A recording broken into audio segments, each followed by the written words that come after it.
Pilot makes mid-flight announcement. No one expected what came next. It started as an ordinary flight out of Houston. Passengers shuffled in, placed carry-ons in the overhead bins, and settled into their seats. The crew ran through safety instructions. Everything was routine until the pilot made an unscheduled announcement. Over the intercom, his voice cracked slightly as he addressed the cabin. But it wasn't about turbulence or delays. This was personal. What no one on board knew was that this wasn't just any pilot, and it wasn't just any passenger flight. 8 years earlier, that same man in the cockpit had been fighting for his life. Back in 2016, doctors gave him a diagnosis that changed everything. He needed a bone marrow transplant, and fast. The odds were slim. Even his own brother wasn't a match. But a stranger was. A young woman, barely out of college, had signed up for a donor registry years earlier, never expecting a call. When it came, she didn't hesitate. Her donation saved a man she had never met. That man was Captain David Whitson. After the transplant, the two eventually connected through the donor network, exchanged messages, and even met in person. But this flight wasn't planned.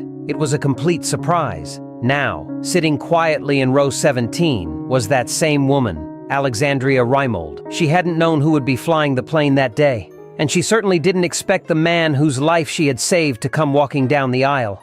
The cabin fell silent as the pilot made his way toward her. Then, applause broke out. They embraced. Passengers clapped. Some cried. A few pulled out their phones to capture the moment. None of them would forget what they witnessed on that flight. The pilot, now healthy and thriving, didn't need to say much. The gesture said it all. Gratitude, hope. And for Alexandria, it was a reminder that a quiet decision made years ago, to sign up, to say yes, had turned into something extraordinary. By the time the plane touched down, this wasn't just another trip. It was a story of life coming full circle, 30,000 feet in the air.